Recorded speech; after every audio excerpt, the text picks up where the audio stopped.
Hello ನಮಸ್ತೆ, welcome back to Rekha diaries. ಇವತ್ತಿನ ವಿಡಿಯೋದಲ್ಲಿ ತುಳಸಿ ಹಬ್ಬ ಇವತ್ತಾ ಅಥವಾ ನಾಳೆನ ಯಾವ ದಿನ ಆಚರಣೆ ಮಾಡಬೇಕು ಮತ್ತು ಪೂಜೆಯ ಸಮಯ ಯಾವುದು, ಒಳ್ಳೆ ಮುಹೂರ್ತ ಯಾವುದಿದೆ ತುಳಸಿ ಹಬ್ಬಕ್ಕೆ ನೋಡೋಣ. ಅದ್ರ ಜೊತೆಗೆ ತುಳಸಿ ಹಬ್ಬದ ಮಹತ್ವ ಕೂಡ ತಿಳ್ಕೊಳ್ಳೋಣ. ಸನಾತನ ಪಂಚಾಂಗದ ಪ್ರಕಾರ ಕಾರ್ತಿಕ ಮಾಸದ ಶುಕ್ಲ ಪಕ್ಷದ ದ್ವಾದಶಿಯ ತಿಥಿಯಂದು ತುಳಸಿ ವಿವಾಹವನ್ನು ಮಾಡಬೇಕು. ಇದು ಮಂಗಳವಾರ ಅಂದರೆ ಇವತ್ತು ನವೆಂಬರ್ 12ರಂದು ಸಂಜೆ 4:02 ಪ್ರಾರಂಭ ಆಗುತ್ತೆ.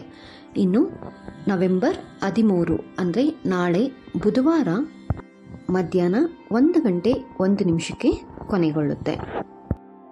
ಇನ್ನು ಕಾರ್ತೀಕ ಶುಕ್ಲ ಏಕಾದಶಿಯೊಂದಿಗೆ ದ್ವಾದಶಿ ತಿಥಿಯ ಪ್ರದೋಷ ಅವಧಿಯಲ್ಲಿ ತುಳಸಿ ವಿವಾಹವನ್ನು ನಡೆಸೋದು ಉತ್ತಮ ಅಂತ ಪರಿಗಣಿಸಲಾಗಿದೆ.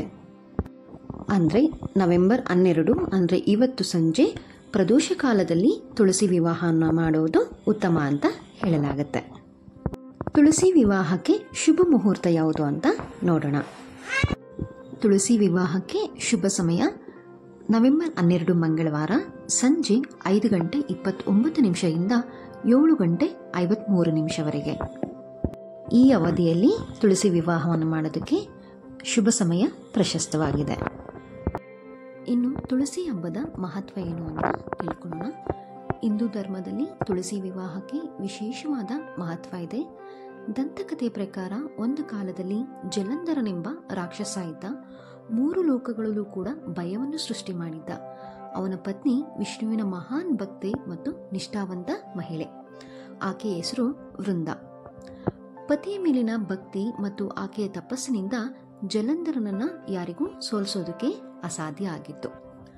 ಆಗ ವಿಷ್ಣು ಜಲಂಧರನ ರೂಪವನ್ನು ತೆಗೆದುಕೊಂಡು ವೃಂದಾಳ ಪತಿಯ ಮೇಲಿನ ಭಕ್ತಿಯನ್ನ ಮುರಿದನು.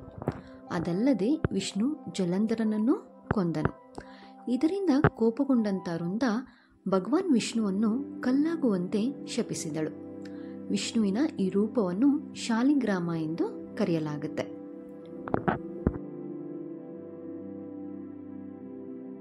ನಂತರ ವೃಂದ ತನ್ನನ್ನು ತಾನೇ ಬೆಂಕಿ ಹಚ್ಚಿಕೊಂಡು ತನ್ನ ಜೀವನವನ್ನು ಕೊನೆಗೊಳಿಸಿದಳು.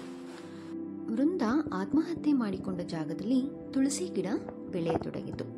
ಭಗವಾನ್ ವಿಷ್ಣು ತುಳಸಿಯನ್ನು ತನ್ನ ಶಾಲಿಗ್ರಾಮ ರೂಪದೊಂದಿಗೆ ಮದುವೆಯಾಗುವುದಾಗಿಯೂ ಮತ್ತು ತುಳಸಿ ಇಲ್ಲದೆ ಅವನ ಪೂಜೆಯು ಅಪೂರ್ಣವಾಗುವುದೆಂದು ವರವನ್ನು ನೀಡಿದನು.